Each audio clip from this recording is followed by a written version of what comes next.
हम पढ़ रहे थे हम पढ़ रहे थे कैपिटल मार्केट। कैपिटल कल शुरू किया था हमने, कैपिटल मार्केट, ठीक, कैपिटल मार्केट पूंजी बाजार। हम पढ़ रहे थे कैपिटल मार्केट पूंजी बाजार।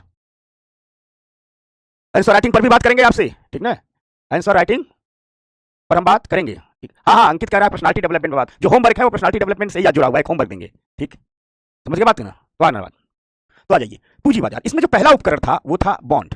हमने बात की थी ना कि इसमें ढेर सारे उपकरण है, बॉन्ड है, म्यूचुअल फंड है, ठीक, हेज फंड है, हेज फंड है, अल्टरनेटिव इन्वेस्टर है, अल्टरनेटिव इन्वेस्टमेंट फंड है, ठीक, अल्टरनेटिव इन्वेस्टमेंट फंड है, एंजल इन्वेस्टर है, एंजल इन्वेस्टर है, ठीक, और सारे निधि कंपनी है, ठीक, निधि कंपनी है, निधि कंपनी है, शेयर मार्केट भी इसी का हिस्सा है, शेयर मार्केट है, शेयर मार्केट है, ये सब चीजें हैं। तो पहले हम बॉन्ड पर पढ़ रहे थे, और बॉन्ड में, ठीक, बॉन्ड में आइए, हम बॉन्ड पढ़ रहे थे तो बॉन्ड में हमने एक बात बताई थी, हमने कहा था कि मान लीजिए ये सरकार है, ठीक, सरकार को जब पैसे की जरूरत होती है तो सरकार क्या करती है, एक पेपर छाप करके बेचती है।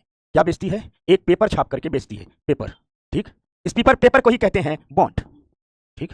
जितने पैसे का पेपर बेचती है, जितने पैसे का पेपर बेचती है, ठीक, जो उस बॉन्ड पर जितना लिखा होता है वही उसका होता है फेस वैल्यू, फेस वैल्यू, ठीक, फेस वैल्यू, इसी को कहते हैं अंकित मूल्य, फेस वैल्यू, अंकित मूल्य। फिर उस पर ब्याज दर लिखी होती है। मान लीजिए 1000 रुपए का बॉन्ड है, या 1000 क्या हो गया, इसकी फेस वैल्यू हो गई। सपोज दैट 10% ब्याज मिल रहा है, तो उस ब्याज दर को, इंटरेस्ट रेट को ही हम क्या कहते हैं, उस इंटरेस्ट रेट को हम कहते हैं कूपन रेट, कूपन रेट। समझ में आ गई बात? और फिर कितने टाइम का होता है, या टाइम लिखा होता है, और यहां पर दस्तखत होती है, ये सब होता है, ठीक, क्लियर हो गई? तो अगर हम आपसे एक सवाल उठाएं, हम आपसे सवाल उठाएं कुछ बॉन्ड की बेसिक चीज की, कि अंकित मूल्य क्या होता है, तो जितने पैसे का वो बॉन्ड होता है वही उसका अंकित मूल्य होता है, ठीक। कूपन रेट क्या होती है, ब्याज, बॉन्ड पर मिलने वाली ब्याज दर को ही कूपन रेट कहते हैं। जब भी जो टाइम होता है, जब भी बॉन्ड का एक टाइम होता है 5 साल के लिए, 6 साल के लिए, 4 साल के लिए, उतने साल के लिए बॉन्ड आता है, 10 साल के लिए, 20 साल के लिए, कैपिटल मार्केट का है तो 1 साल से अधिक का ही होगा। एक शब्द आता है बॉन्ड की दुनिया में जिसे कहते हैं रैंडसम ईयर, जिसे कहते हैं रैंडसम ईयर, रैंडसम वर्ष, ठीक, याद रखना। जिस वर्ष या बॉन्ड परिपक्व होता है, यानी जिस वर्ष इस बॉन्ड को भुनाया जा सकता है उस वर्ष को रैंडसम ईयर, ठीक, समझना, जिस वर्ष उस बॉन्ड को भुलाया जा सकता है उस वर्ष को हम रैंडसम ईयर कहते हैं। यानी जिस वर्ष बॉन्ड परिपक्व होता है, जिस वर्ष बॉन्ड परिपक्व होता है, जिस वर्ष बॉन्ड, ठीक, मैच्योर होता है, जिस वर्ष बॉन्ड मैच्योर होता है, जिस वर्ष बॉन्ड मैच्योर होता है, उस वर्ष को रैंडसम ईयर कहते हैं, उस वर्ष को रैंडसम ईयर कहते हैं, रैंडसम ईयर, रैंडसम वर्ष कहते हैं। फॉर एग्जाम्पल, मान लीजिए 2024 में कोई बॉन्ड 5 साल के लिए जारी किया जाता हो। अगर कोई बॉन्ड 2024 में 5 साल के लिए जारी किया जाता हो, कोई बॉन्ड जारी हुआ 2024 में और 5 साल के लिए, तो किस वर्ष परिपक्व होगा, यानी यह 2029 में परिपक्व होगा। तो हम कह सकते हैं कि इसका रैंडसम ईयर क्या है, 2029। अगर मान लीजिए कोई बॉन्ड 2024 में जारी किया जाता हो, या बॉन्ड 2024 में जारी किया जाता हो और यह परिपक्व 5 साल बाद परिपक्व हो रहा है, तो इसका रैंडसम ईयर क्या हो जाएगा, 2029 हो जाएगा। समझ में आ गई बात ना? क्या है रैंडसम ईयर, ठीक। तो 3 शब्द मिले आपको, एकदम याद करके बताइए। ये टॉपिक बहुत आराम आराम से मैं आपको याद कराऊंगा। अगर आपसे कोई सोते हुए पूछ दे तो फेस वैल्यू, अंकित मूल्य क्या होता है, तो जितने पैसे का बॉन्ड जारी होता है वही उसका फेस वैल्यू होता है। 1000 वाला बॉन्ड है, फेस वैल्यू 1000 हो जाएगा। 10000 वाला बॉन्ड है, फेस वैल्यू 10000 हो जाएगा। कूपन रेट, जितना ब्याज दर, बॉन्ड पर मिलने वाले इंटरेस्ट रेट को ही कूपन रेट कहते हैं, दूसरी बात, ठीक। तीसरी बात, रैंडसम ईयर, जिस वर्ष बॉन्ड मैच्योर होता है। मान लीजिए 2024 में 5 साल का लिया बॉन्ड लाया गया तो 2029 उसका रैंडसम ईयर हो जाएगा। लेकिन अगर 2024 में ही 10 साल का बॉन्ड ला दिया गया तो उसका रैंडसम ईयर क्या हो जाएगा, 2034। तो रैंडसम ईयर, जिस वर्ष बॉन्ड मैच्योर होता है उसे रैंडसम ईयर, ठीक। समझ में आ गई बात? जाहिदा, सुमन, कुलसुम, सबको बात समझ में आ रही है? कोई ये नहीं है, ठीक। शेखर, बात समझ में आ रही है ना? सबको बात समझ में आ रही है? रूपम, बता बेटिया, सुमित कहाँ चला गया? मेरी कल डांट का बुरा मान गया क्या? बताओ, गुरु के डांट का कोई बुरा मानता है? पागल है, बुला, पिटेगा मुझसे, ठीक। आजा सुमित बेटवा, आजा, तेरे लिए स्पेशल मिठाई की दुकान से स्पेशल मिठाई ले आया हूं, तुझे खिलाऊंगा, ठीक। चलो फाइल पढ़ो, यहां तक समझ गए? अब देखो एक सिंपल सी बात बताता हूं। मान लीजिए ये बॉन्ड है, ये कोई बॉन्ड है, ठीक, ये बॉन्ड है, ये कोई बॉन्ड है, ठीक, ये कोई बॉन्ड है, समझ गए? इस बॉन्ड को आपने खरीद लिया, ये आप में से कोई है, इस बॉन्ड को आप में से कोई है, ये खरीद लिया। आंख बना दो भाई, तुम लोग स्मार्ट लोग हो, तुम लोगों में से कोई तो राक्षस बन गया, भूत बन गया। नहीं, भूत नहीं है, ये सब हमारा बच्चा सब है, ठीक ना। तुम लोगों से कोई कोई खरीद लिया, ठीक। अच्छा, सुमित कह रहे सर मुझे कल ब्लॉक कर दिया था। कोई नहीं बेटा, कोई नहीं, ठीक ना। देखो मैं अनब्लॉक करवाया तुझे, ठीक। समझ में आ गया बात? ये राजकुमार है, देखो दांत दिखा रहा है। तो मान लो खरीद लिया, ये आपने बॉन्ड को खरीद लिया, ठीक ना। हमारी क्लास में ऐसे ढेर सारे बच्चे हैं, अब लड़कियां इनको चिढ़ाएंगी नहीं कि तुम लोग ऐसे दिखते हैं, ठीक ना। तो किसी ने इस बॉन्ड को खरीद लिया। अब ये नहीं कि तुम लोग चिढ़ाने लगना, इसका पैर भी बना देता हूँ। लड़कियां नहीं चिढ़ाएंगी, बच्चियां चिढ़ाएंगी नहीं, ठीक ना। नहीं तो तुम लोग का ही फोटो बनाऊंगा, अगर चिढ़ाए तुम लोग। अच्छा, कह रहा सर चुलू ये कह रहा सर पेमेंट कर दीजिए, तुम लोगों को पार्टी करनी। अरे बेटा तुम लोग पढ़ो बस, हो, ठीक। ये बॉन्ड खरीद लिया, आपने बॉन्ड खरीद लिया, फंक्शन बता देता हूं, ठीक। तो दो चीज होती है, बॉन्ड खरीद लिया, मान लीजिए आपने ये बॉन्ड खरीदा, मान लीजिए इस बॉन्ड की 1000 रुपए, इस बॉन्ड का क्या हो, फेस वैल्यू हो, फेस वैल्यू हो, 10% इस पर क्या मिल रहा हो, इंटरेस्ट रेट मिल रहा हो, माने कूपन रेट मिल रहा हो, ठीक। सपोज दैट ये बॉन्ड 5 साल का हो, 5 ईयर्स का हो। मैं इसको आप लोग बहुत बारीकी से समझा डालूंगा पूरा। आज लोग कहते हैं बॉन्ड समझ में नहीं आता, आज देखते हैं, आज हमारे विद्यार्थी चैलेंज कर देंगे कि जिसकी दम है बॉन्ड हमसे पूछ लो, ठीक, समझ गए, ठीक। अब ये देखना, 5 साल का बॉन्ड है, आपने बॉन्ड खरीद लिया, तो आपने बॉन्ड खरीदा और ये है गवर्नमेंट, ठीक, ये है गवर्नमेंट, ठीक। तो आपने बॉन्ड खरीदा, तो आपने पैसा किसे दिया, गवर्नमेंट को। आपने क्या दिया, चुनमुन ने पैसा दे दिया गवर्नमेंट को। चुनमुन ने कितना दे दिया, 1000 रुपए दे दिया, ठीक, पैसा दे दिया। तो ये बॉन्ड किसको मिल जाएगा, अब ये बॉन्ड मिल जाएगा चुनमुन को, बॉन्ड अब चुनमुन के पास हो गया, आ गया, ठीक, चुनमुन के पास ये बॉन्ड हो गया, इस बॉन्ड का मालिक अब कौन हो गया, चुनमुन। अब इसको क्या फायदा होगा, तो देखिए इसको फायदा ही होगा कि 1000 रुपए पर 10% ब्याज मिल रहा है, तो एक साल में कितना रुपया हुआ, 100 रुपया, समझना, ठीक, एक साल में कितना हुआ, 100 रुपया हुआ। तो हर साल इसने सरकार को पैसा दिया है, एक मुश्त पैसा दिया है।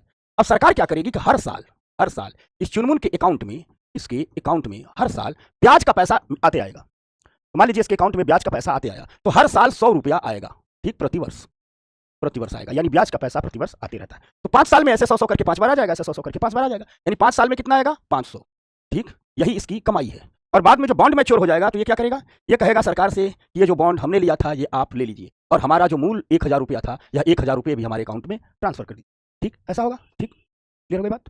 अब एक बात और है, अगर मान लीजिए इसके पास ये बॉन्ड है, ठीक, तो एक शब्द कहा जाता है बॉन्ड विक्रय योग्य होते हैं, मतलब सरकार इसको पैसा 5 साल में 1000 देगी, लेकिन अगर ये चाहे तो इसी बॉन्ड को किसी और को बेच सकता है, किसी और को बेच देगा। मान लीजिए यह बॉन्ड किसी दूसरे व्यक्ति को बेच दिया, 6 महीना ही रखा, किसी बॉन्ड किसी दूसरे व्यक्ति को बेच दिया, किसी बैंक को बेच दिया। बॉन्ड खरीदने के लिए तो लोग ललचाए रहते हैं, किसी वित्तीय संस्थान को बेच दिया, किसी फाइनेंशियल इंस्टीट्यूशन को बेच दिया, किसी प्राइमरी डीलर को बेच दिया। प्राइमरी डीलर वो लोग होते हैं जो सिर्फ बॉन्ड की खरीदने बेचने का कारोबार करते हैं, ठीक, समझ में आ गई बात, ठीक, ठीक। अब ये हर साल आते रहता है, बॉन्ड के कई प्रकार और होते हैं। ये सिंपल इंट्रोडक्शन है बॉन्ड का, समझ में आ गई बात। यानी आप बॉन्ड अगर 5 साल रखना चाहिए 5 साल रखिए, 10 दिन बाद ही बेचना चाहिए तो कोई आपका बॉन्ड खरीद लेगा, कोई आपका बॉन्ड खरीद लेगा, कोई आपका बॉन्ड खरीद लेगा। अब तो इसकी, ठीक, अब तो इसकी नीलामी होती रहती है, अब तो पूरा का पूरा ये इलेक्ट्रॉनिक मांग से, ठीक, इलेक्ट्रॉनिक की खरीद बिक्री होती रहती है। ये सिंपल फंडा है, ठीक, ठीक, समझ में आ गई बात, यहां तक बात क्लियर हो गया, समझ गया ना, ठीक, क्लियर हो गया, ठीक, आ गया, सबको समझ में आ गया। अब एक बात बताता हूं तुम लोगों को, तो ऐसे ही बॉन्ड का सिंपल फंक्शन होता है। कभी कॉर्पोरेट भी बॉन्ड जारी करता है, कई कॉर्पोरेट भी बॉन्ड जारी करते हैं, कॉर्पोरेट भी बॉन्ड जारी करते हैं तो ऐसे ही जारी कर सकते हैं। अंबानी जी को पैसे की जरूरत हुई, अडानी जी को पैसे की जरूरत हुई, टाटा को पैसे की जरूरत हुई, ये लोग भी बिल्कुल ऐसे ही बॉन्ड जारी होता है, ठीक। तो जैसे सरकार का फंक्शन काम करता है वैसे कॉर्पोरेट का भी फंक्शन काम करता है। बैंक भी ऐसे ही बॉन्ड जारी करते हैं, बैंक भी ऐसे ही बॉन्ड जारी करते हैं, फंक्शन वही है। बैंक को भी पैसे की जरूरत हुई, पैसे की जरूरत है, बॉन्ड छापेगा, इस पर फेस वैल्यू लिखेगा, इस पर इंटरेस्ट रेट लिखेगा यानी कूपन रेट लिखेगा, ठीक, इस पर टाइम लिखेगा, ठीक, दस्तखत उसखत करेगा, इसे सेल कर देगा, फंक्शन वही रहेगा। कॉर्पोरेट किसी टाटा को, अडानी को, अंबानी को, व्यापारी को, टाटा को जरूरत पड़ी, ठीक, टाटा को जरूरत पड़ी, टाटा को जरूरत पड़ी, अडानी साहब को जरूरत पड़ी, किसी को जरूरत पड़ी, इन्होंने क्या किया, पैसा जुटाना है, बॉन्ड इशू कर दिया, ये भी बॉन्ड बेच करके पैसा ले लिए, बाद में पैसा लौटा लीजिए। किसी बैंक को जरूरत पड़ी तो बैंक भी ऐसे ही करता है, किसी वित्तीय संस्थान को जरूरत पड़ी, फाइनेंशियल इंस्टीट्यूशन को, वो भी बॉन्ड जारी कर लेता है। किसी नगर निगम को जरूरत पड़ी, नगर निगम जैसे दिल्ली नगर निगम, मुंबई नगर निगम, चेन्नई नगर निगम, इंदौर नगर निगम ने, ठीक, अभी जारी किया है, इंदौर नगर निगम, ये सब क्या हो जाएगा, समझना आपको, ये सारे लोग जारी कर सकते हैं। यहां तक बात हो गई। ये रहा बॉन्ड का सिंपल इंट्रोडक्शन। अब थोड़ी आगे बढ़ते हैं, अब बॉन्ड के प्रकार की बात करेंगे। बॉन्ड का जो प्रकार निर्धारित किया जाता है, बॉन्ड का जो वर्गीकरण निर्धारित किया जाता है, एक होता है जारीकर्ता के आधार पर बॉन्ड कितने प्रकार के होते हैं, यानी जो लोग जारी करते हैं उनके आधार पर कितने प्रकार के बॉन्ड होते हैं, और दूसरा होता है बॉन्ड के फीचर के आधार पर, विशेषताओं के आधार पर बॉन्ड कितने प्रकार के होते हैं। यानी ठीक, अगर हम बॉन्ड टाइप ऑफ बॉन्ड की बात करें, टाइप ऑफ बॉन्ड की बात करें, टाइप ऑफ बॉन्ड की बात करें, ठीक, टाइप ऑफ बॉन्ड की बात करें तो बॉन्ड कितने प्रकार के होते हैं, तो इसको दो वर्गीकरण के आधार पर किया जाता है। एक जारीकर्ता के आधार पर, जारीकर्ता के आधार पर, जारीकर्ता के आधार पर, एकदम बच्चा पार्टी बात अच्छी तरह से समझना, जारीकर्ता के आधार पर, और दूसरा जारीकर्ता के आधार पर, और दूसरा किसके आधार पर, विशेषताओं के आधार पर, विशेषताओं के आधार पर, विशेषताओं के आधार पर, आधार पर, ठीक, जारीकर्ता के आधार पर और विशेषताओं के आधार पर, ठीक। यानी जारीकर्ता के आधार पर हम बॉन्ड का वर्गीकरण करेंगे, फिर विशेषताओं के आधार पर हम बॉन्ड का वर्गीकरण करेंगे। तो पहला हम जारीकर्ता के ही आधार पर देख लेते हैं भैया, पहला हम जारीकर्ता के ही आधार पर देख लेते हैं, जारीकर्ता के ही आधार पर देख लेते हैं, जारीकर्ता के आधार पर क्या करते हैं, जारीकर्ता के आधार पर हम देख लेते हैं कि बॉन्ड कितने प्रकार के होते हैं। तो जारीकर्ता के आधार पर सरकार बॉन्ड जारी करती है ना, गवर्नमेंट बॉन्ड जारी करती है ना, तो एक प्रकार का यही हो गया गवर्नमेंट बॉन्ड, इसे क्या कहते हैं, सरकारी बॉन्ड, सरकारी बॉन्ड, ठीक। कॉर्पोरेट जारी करता है ना, हमने अभी बताया, तो एक हो गया कॉर्पोरेट बॉन्ड, कॉर्पोरेट बॉन्ड, ठीक। बैंक जारी करता है ना, हमने अभी बताया, तो क्या हो गया? Bank bond. क्या हो गया? Bank bond. वित्तीय संस्थान जारी करता है ना, हमने अभी बताया, तो फाइनेंशियल फाइनेंशियल वित्तीय संस्थान के बॉन्ड। वित्तीय संस्थान के बॉन्ड क्या हो गए? वित्तीय संस्थान के बॉन्ड। क्या हो गए? वित्तीय संस्थान के बॉन्ड। एक कुछ ये हो गया, एक सरकार जारी करती है या संस्थाएं जारी करती हैं, एक बॉन्ड होते हैं जिसे कहा जाता है ग्रीन बॉन्ड। ग्रीन बॉन्ड, ठीक, इसे भी सरकार जारी करती है, बैंक जारी करते हैं, पढ़ाऊंगा। लेकिन इससे जो पैसा आता है वो पर्यावरण संरक्षण के लिए, जलवायु परिवर्तन में ही उसे खर्च किया जाता है, इसलिए उसे क्या कहते हैं? ग्रीन बॉन्ड कहते हैं। ठीक, एक होता है स्पेशल बॉन्ड, एक होता है स्पेशल बॉन्ड, विशेष बॉन्ड, एक होता है विशेष बॉन्ड। ठीक, विशेष बॉन्ड, स्पेशल बॉन्ड, यानी एक हो गया स्पेशल बॉन्ड, एक हो गया ग्रीन बॉन्ड, एक हो गया इंटरनेशनल बॉन्ड, अंतरराष्ट्रीय बॉन्ड, एक हो गया इंटरनेशनल बॉन्ड। ये सब बॉन्ड के प्रकार हैं।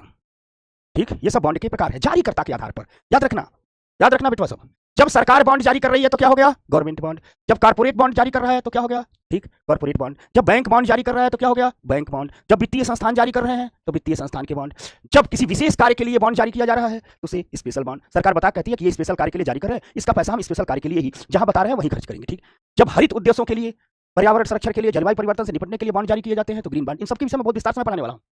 जब अंतरराष्ट्रीय बाजार में, जैसे मान लो भारत अपना कोई बॉन्ड भारत में बेच रहा है तो कोई बात नहीं, भारत के बॉन्ड है। जब वो लंदन में जाकर के stock exchange, London stock exchange पर, लंदन के पूंजी बाजार में, अमेरिका के पूंजी बाजार में, पूरी दुनिया में बेच रहा है तो अंतरराष्ट्रीय बॉन्ड। ठीक, अच्छा, बैंक, समझ गए बात को? ठीक, वाह, क्लियर हो गया? आरती करे सर माई फोकस यूपीएससी, शाबाश बिटिया, फोकस करो, हम तुम्हारे साथ हैं। रूबी आता है ब्लू बॉन्ड, यह इसी के अंतर्गत है। इसी जो पढ़ाऊंगा तो इसका बहुत विस्तार से बताऊंगा।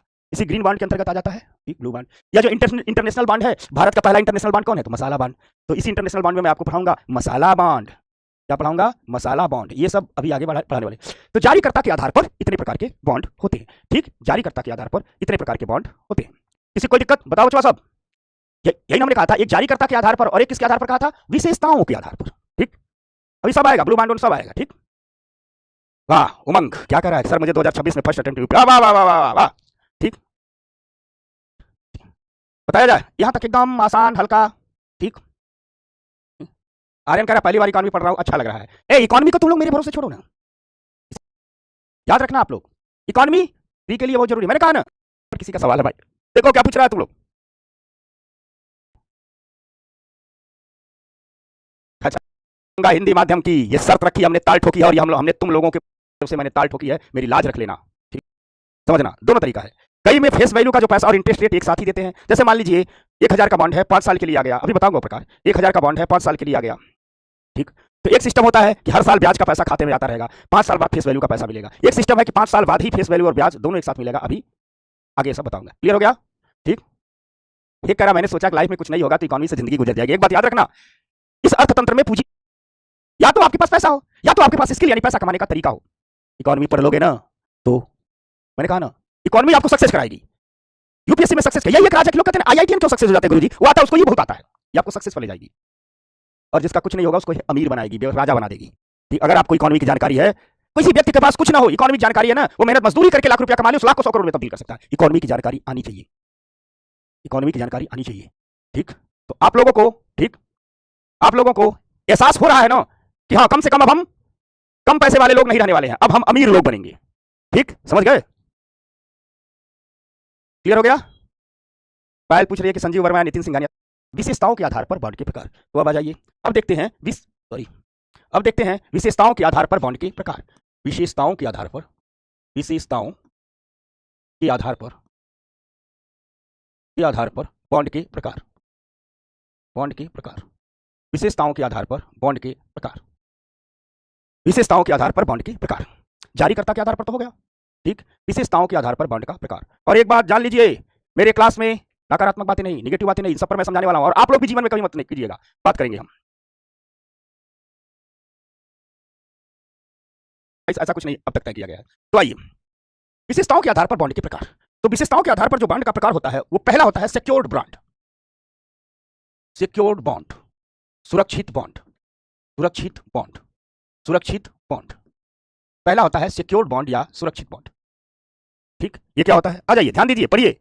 विशेषताओं के आधार पर पहला होता है सुरक्षित बॉन्ड, सिक्योर्ड बॉन्ड। अब इसके बारे में बता रहा हूं क्या है। देखिए, मान लीजिए कोई कंपनी है, ठीक, ये कोई कंपनी है, ठीक, मान लीजिए कोई कंपनी है, ये बॉन्ड इशू कर रही है, इसने बॉन्ड इशू किया, जारी किया, और ये मार्केट में आकर के कह रही है कि हम 100 करोड़ के बॉन्ड बेच रहे हैं। 100 करोड़ के बॉन्ड बेच रहे हैं। ढेर सारे लोगों ने, खरीदार ने, जो इसके खरीदार हैं, चाहे बैंक हुआ, ठीक, ढेर सारे लोग इसके जो खरीदार हैं, जो लोग भी हैं, चाहे बैंक हुआ, चाहे फाइनेंशियल इंस्टीट्यूशन हुए, ठीक ना, चाहे प्राइमरी डीलर हुए, एनीवन, कोई भी, जो भी इसके खरीदार हैं, जो भी इसके खरीदार हैं, इस सारे के सारे खरीदार ने, ठीक, बॉन्ड खरीद लिया। समझना, सारे के सारे खरीदार ने बॉन्ड खरीद लिया। कंपनी, ठीक, कंपनी कह रही है कि हमने जितने का बॉन्ड इशू किया है, हमने 100 करोड़ का बॉन्ड इशू किया है, कंपनी कह रही है इसके बराबर की संपत्ति हमने गिरवी रख रहे हैं। कागज पर कंपनी कहती है कि अगर हमने, ठीक, समझना, अगर हमने, कंपनी पेपर पर एक लिख करके देती है कि हमारा 100 करोड़ का जो बॉन्ड खरीदार खरीद रहे हैं, तो हम 100 करोड़ की संपत्ति अपने खरीदारों के नाम से गिरवी रख रहे हैं। यानी कंपनी कहती है कि हम 100 करोड़ की संपत्ति, हम 100 करोड़ की संपत्ति, ठीक, खरीदारों के नाम से गिरवी रख रहे हैं, खरीदारों के नाम से गिरवी रख रहे हैं, खरीदारों के नाम से गिरवी रख रहे हैं, के नाम से गिरवी रख रहे हैं, गिरवी रख रहे हैं, रख रहे हैं, ठीक। कंपनी कहती है कि हमने जिस कंपनी के, हमने 100 करोड़ अपनी कंपनी के नाम पर 100 करोड़ का बॉन्ड इशू किया है, तो हम 100 करोड़ की संपत्ति अपने खरीदारों के नाम से क्या कर रहे हैं, गिरवी रख रहे हैं। हम 100 करोड़ की संपत्ति खरीदारों के नाम से क्या रख रहे हैं, गिरवी रख रहे हैं। कंपनी कह रही है कि यदि कभी घाटा भी हुआ, कोई नुकसान भी हुआ, यदि हम डूब भी गए, तो खरीदार या जो संपत्ति गिरवी रखी है इसको बेच करके बॉन्ड का पैसा वसूल लेंगे। किसी भी कीमत पर जिन्होंने बॉन्ड खरीदा है उनका पैसा नहीं डूबेगा, अर्थात ये बॉन्ड सुरक्षित बॉन्ड है, ठीक, अर्थात ये बॉन्ड क्या है, सुरक्षित बॉन्ड है। बताओ आप लोग। और 8 बजे, अभी कई लोग क्लास छोड़ के जा रहे हैं, तो आज सबके लिए बहुत इंपॉर्टेंट बात है। आज जो लोग अभी छोड़ के जा भी रहे हैं, 8 बजे आ जाएंगे सारे लोग। मैं सबको 8 बजे यहाँ चाहिए, मुझे सारे लोग, ठीक ना। टीना, अच्छा, अभी जायदा लिख रही है, मैं जा रहा हूँ। 8 बजे जाने वाले पुनः आ जाइएगा। करती है उतना पैसा खरीदारों के पास, उतने पैसे की संपत्ति खरीदारों के नाम से गिरवी रख दी है कि देख लीजिए हमने गिरवी रख दिया, ठीक। और ठीक ना, गवर्नमेंट भी ऐसा करती है, गवर्नमेंट हो या कंपनी हो, कोई भी ऐसा करते हैं लोग, समझ गए, ठीक। तनिक भी दिक्कत, ठीक।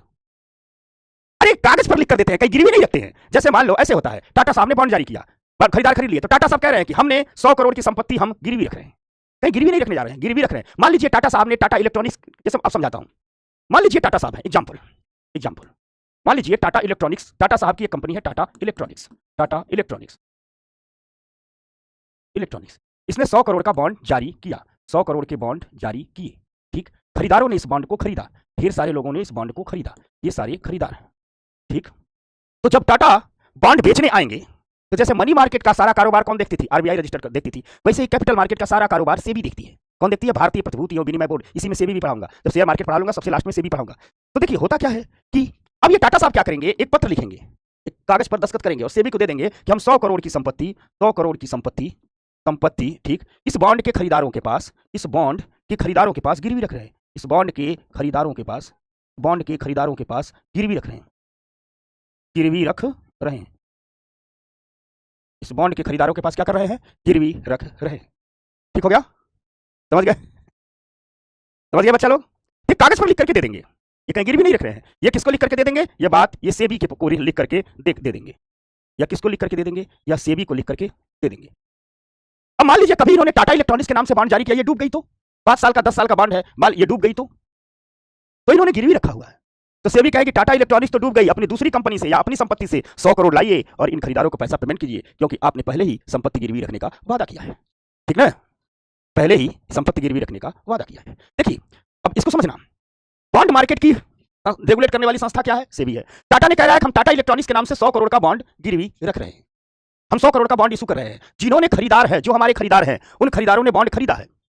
अब ये सब करते हुए टाटा एक पेपर जारी करते हैं, इन लोगों के कागजों का बड़ा महत्व होता है। एक पेपर जारी करते हैं और पेपर जारी करते हैं सेबी के नाम, सेबी से कहते हैं कि ये हमारा बॉन्ड सुरक्षित बॉन्ड है, क्योंकि हम 100 करोड़ की संपत्ति इस बॉन्ड के खरीदारों के पास गिरवी रख रहे हैं। बस ये कागज पर लिख करके देते हैं कि हम 100 करोड़ जितने का बॉन्ड इशू किए हैं उतने की संपत्ति हम गिरवी रख रहे हैं। ये कागज का महत्व है। अगर ये मान लो टाटा इलेक्ट्रॉनिक्स कंपनी डूब गई, मान लीजिए कंपनी डूब गई, तो सेबी आएगा कहेगा कि देखिए आपने कागज लिखा हुआ है कि हम संपत्ति गिरवी रख रहे हैं, तो आप अपने अन्य कंपनी से, चाहे टाटा आप पोर्ट से, या आप टाटा ऑटोमोबाइल से कहीं से भी आप 100 करोड़ लाइए और इन खरीदारों को दीजिए, क्योंकि आपने पहले ही कह दिया था कि हम उतने की संपत्ति गिरवी रखेंगे। क्लियर हो गया बात, विजय समझ गए, ठीक, ठीक ना। यानी अब देखो खरीदार तो खरीद लिया, ये खरीदार को सुरक्षित किया जाता है। सेबी एक संस्थान है, भारतीय प्रतिभूति और विनिमय बोर्ड, ये खरीदार को कहा जाता है कि आराम से हमारा बॉन्ड खरीदिए, टेंशन में मत लीजिए, कंपनी डूब जाएगी तो भी टाटा साहब ने सेबी को लिख करके दे दिया है। अब सेबी कहेगी, भारतीय प्रतिभूति और विनिमय बोर्ड कहेगा, टाटा से कहेगा भैया ये आपकी कंपनी डूब गई, दूसरी कंपनी से पैसा ले दीजिए, कहीं से पैसा ले दीजिए, 100 करोड़ लेकर के दीजिए, ठीक। ये होता है सुरक्षित बॉन्ड। बात मेरी समझना, कोई भी डाउट, तनिक भी, ठीक, बताया जाए, ठीक। बताया जाए। देखो मैं दिल्ली जाऊंगा, ठीक ना, अगले शनिवार को मैं दिल्ली जाऊंगा, अगले शनिवार बात। तो विशेषताओं के आधार पर जो पहला बॉन्ड था वो क्या था? सुरक्षित बॉन्ड था। पहला बॉन्ड था वो सुरक्षित बॉन्ड था, ठीक। पहला बॉन्ड था वो सुरक्षित बॉन्ड था। अब इसमें बकैती मत कीजिए, ऐसा हो गया कि वैसा हो गया, ठीक ना। काम बस जानिए कि कंपनी बॉन्ड इशू करती है, खरीदार बॉन्ड खरीदते हैं। कंपनी जितने पैसे का बॉन्ड इशू करती है उतना पैसा खरीदारों के नाम से, उतनी की संपत्ति गिरवी रख देती है, ठीक। समझ में आ गई बात? ठीक, किसी कोई दिक्कत? समझ में आ गई बात? सिक्योर्ड बॉन्ड, विशेषताओं के आधार पर जो दूसरा बॉन्ड होता है वो अनसिक्योर्ड बॉन्ड, अनसिक्योर्ड बॉन्ड, उसे कहते हैं असुरक्षित बॉन्ड। असुरक्षित बॉन्ड उसे कहते हैं असुरक्षित बॉन्ड, ठीक, असुरक्षित बॉन्ड। विशेषताओं के आधार पर पहला बॉन्ड होता है सुरक्षित बॉन्ड और दूसरा बॉन्ड होता है क्या? असुरक्षित बॉन्ड। तो असुरक्षित बॉन्ड की विशेषता क्या हो जाएगी? इसका उल्टा हो जाएगा। असुरक्षित बॉन्ड के बाद, ठीक, असुरक्षित बॉन्ड के बाद समझना बेटा, सौम्या ध्यान से समझ बेटिया, असुरक्षित बॉन्ड में उल्टा हो जाएगा, कोई संपत्ति गिरवी नहीं रखी जाएगी। यानी इसमें क्या होता है कि कोई कंपनी, ठीक, कोई कंपनी जब बॉन्ड इशू करती है, ठीक, कोई कंपनी बॉन्ड जारी करती है, मान लीजिए इसने भी 100 करोड़ का बॉन्ड जारी कर दिया, इसने 100 करोड़ का बॉन्ड जारी कर दिया। तो ये कंपनी क्या करती है ना, ये कंपनी क्या करती है, खरीदार लोग खरीद लिया, ये हो गए इसके खरीदार, ये सारे लोग हो गए खरीदार, ये सारे लोग हो गए खरीदार, ठीक, खरीदार। कंपनी कहती है कि हम कोई संपत्ति गिरवी नहीं रख रहे हैं, आप आइए भरोसा कीजिए, हम आपको ब्याज भी देंगे, फेस वैल्यू भी वापस करेंगे, लेकिन हम डूब गए तो आपका पैसा भी डूब जाएगा, हम डूब गए तो आपका पैसा भी डूब जाएगा। यानी कंपनी कह रही है हम संपत्ति गिरवी नहीं रखेंगे, संपत्ति गिरवी नहीं, संपत्ति गिरवी नहीं, ठीक। हम डूब गए तो खरीदार का पैसा डूब गया, हम डूब गए तो खरीदार का पैसा डूब गया, इसे कहते हैं असुरक्षित बॉन्ड। समझ में? अच्छा बताओ कौन बॉन्ड लोग ज्यादा खरीदेंगे, सुरक्षित बॉन्ड की असुरक्षित बॉन्ड? सुरक्षित बॉन्ड की असुरक्षित बॉन्ड? ये कह रहा है बॉन्ड जारी करते वक्त बॉन्ड खरीदारों से पैसा लेती है, शुरू में नहीं बता दिए, ठीक, कह रहा है सब। बताओ कौन बॉन्ड ज्यादा बिकेगा, सुरक्षित बॉन्ड या सुरक्षित बॉन्ड? अच्छा सब कह रहे हैं सिक्योर्ड बॉन्ड, ठीक। आज पर्सनालिटी डेवलपमेंट पर बात होगी, घबराओ मत, आज शनिवार आज दिन है उसका। सिक्योर्ड बॉन्ड जी नहीं, ये वाला बॉन्ड ज्यादा बिकता है, असुरक्षित। वाह वाह, फरहीम ने बताया असुरक्षित, ये असुरक्षित बॉन्ड ज्यादा बिकता है। आप कहोगे क्यों? क्योंकि सुरक्षित बॉन्ड की तुलना में असुरक्षित बॉन्ड पर इंटरेस्ट रेट अधिक मिलता है, इंटरेस्ट रेट अधिक मिलता है, ब्याज दर अधिक मिलती है, ब्याज दर अधिक मिलती है, इंटरेस्ट रेट अधिक मिलता है। सुरक्षित और असुरक्षित की तुलना में देखा जाए तो असुरक्षित पर ब्याज दर अधिक मिलती है, प्रॉफिट अधिक होता है, ठीक। समझ में आ गई बात? एक बात और जान लो, जितने भी बड़ा आदमी कौन होता है, बड़ा आदमी कौन बनता है, कौन बनता है बड़ा आदमी? जो रिस्क लेता है। आप जब गरीब आदमी के पास जाओगे, छोटे आदमी के पास जाओगे, तो वो सुरक्षा की बहुत बात करता है, ये काम करना बड़ा सुरक्षित रहेगा, ये काम करना बड़ा सुरक्षित रहेगा, ये काम करना बड़ा सुरक्षित रहेगा। अमीर आदमी के पास जाओगे, बड़े आदमी के पास जाओगे, तो रिस्क की बातें बहुत करता है, वो जोखिमों की बातें बहुत करता है। समझना? जैसे मान लो कोई छोटा आदमी है तो कहेगा इसमें तो रिस्क है, इसमें तो लॉस है, बड़ा आदमी है कहेगा अच्छा ब्याज दर अधिक मिला, रिस्क लेते हैं। अब गौर से देख लो, जितने दुनिया के जितने पॉलिटिशियन हैं, जितने बड़े नेता हैं, जितने बड़े व्यापारी हैं, जीवन में जिसने भी कुछ किया है वो असुरक्षा में ही किया, सुरक्षा में नहीं कुछ किया है। डूब गया तो डूब गया। अब जैसे तुम किसी भी गरीब आदमी को पास जाओ, किसी छोटे आदमी के पास जाओ, बोला ये है जिसमें पैसा डूबेगा नहीं, ये है जिसमें पैसा डूब जाएगा लेकिन रिस्क अधिक है। गरीब आदमी कहेगा बोलूंगा, अमीर कहेगा बोलूंगा जिसमें रिस्क अधिक है, क्योंकि विदाउट रिस्क इस संसार में कुछ है ही नहीं। आप बढ़िया एक्सप्रेसवे, जब से बढ़िया एक्सप्रेसवे बना है तब से एक्सीडेंट ज्यादा होने लगे। जितनी चिकनी सड़कें होंगी, एक्सीडेंट का रिस्क उतना ही अधिक होगा। कोई भी व्यक्ति, आप ही लोग हो, यूपीएससी की तैयारी करने का साहस कौन लेता है? जिसे जो रिस्क लेता है। अभी किसी गांव में जाओ, किसी फूफा ताऊ के पास जाओ, किसी के पास जाओ, अपने समाज में किसी के पास जाओ, भले उसने जिंदगी में कुछ नहीं किया है ससुरे ने, लेकिन वो उसे जो कहोगे हम यूपीएससी की तैयारी करने जा रहे हैं, अरे देखिए बेटवा बहुत कम लोगों को होता है, बहुत कठिन एग्जाम है। अब मान लीजिए जिसने रिस्क नहीं लिया, कहा नहीं रिस्क लेंगे, चलिए नहीं रिस्क लेंगे, चलिए यूपीएससी की तैयारी नहीं करते हैं, कुछ और कर लेते हैं। सच तो यह है कि दुनिया में कोई ऐसा काम आज तक बना ही नहीं है जिसमें रिस्क ना हो। बस कुछ रिस्क छोटे होते हैं, कुछ बड़े रिस्क होते हैं। सड़क पर आप चल रहे हैं ना, तो आप सही दिशा में चल रहे हैं, सामने वाला दारू पी गाड़ी चला रहा है तो यानी घर से बाहर निकलना भी एक रिस्क का। फर्क क्या है कि हम बड़े रिस्क ले या छोटे रिस्क ले। छोटा आदमी रिस्क से डरता है, इसलिए जब आप आईएएस की तैयारी करने की सोचोगे ना, बच्चियां जो सोचेंगे तो पड़ोस वाली आंटी कहेंगे अरे बिटिया पढ़ो लिखो, कहीं मास्टर बन जाओ, ब्याह कर लो। ऐसा बात नहीं, मास्टर बनने या कुछ भी बनना बुरी बात है। बुरा यह है कि वो लोग आपको रिस्क लेने से रोक रहे हैं। जब आप रिस्क लेने से रोक रहे हैं यानी आपके बड़े होने की संभावनाओं के द्वार बंद कर रहे हैं, बड़े होने की संभावनाओं की द्वार बंद कर रहे हैं। और याद रखना, इस संसार में सिर्फ अपॉर्चुनिटी और संभावना ही है। आप छोटी संभावनाओं के द्वार पर माथा पटकोगे, दरवाजा खुलेगा तो छोटी सफलता, बड़ी संभावनाओं के द्वार पर माथा पटकोगे तो बड़ी सफलता। क्या इस बात की गारंटी है कि हम छोटा काम करने जाएंगे तो वहां सफलता की गारंटी है? नहीं, गारंटी न छोटे काम में है न बड़े काम में, गारंटी न छोटे काम में है न बड़े काम में। ठीक समझना। लोग कहते हैं छोटा काम बड़ा काम, काम छोटा बड़ा नहीं होता है। जी मैं कहता हूं होता है। तो हर है बड़ा है, जिससे कल्याण होता है वो बड़ा है। न करने का जो आपने निर्णय लिया, बड़ा ज्ञान लेती। कुछ नहीं होगा तो मनुष्य का जन्म मिला है, कुत्ते बिल्ली का जन्म नहीं मिला है ना। ये सब विकास होता है, ज्ञान से होता है, तो कई संभावनाओं के द्वार खुलते हैं। तैयारी की नहीं हुआ, आज बड़े बड़े व्यवस्था थी, कोई बड़ा वकील बन गया है, कोई विभिन्न राजनीतिक पीसीएस दुनिया भर की चीज, और सामने वाला कोई बुलोरो लेकर के आ रहा है, खूब दारू पिक्टू नहीं है। सुरक्षा नाम की कोई अवधारणा है ही नहीं। पूरे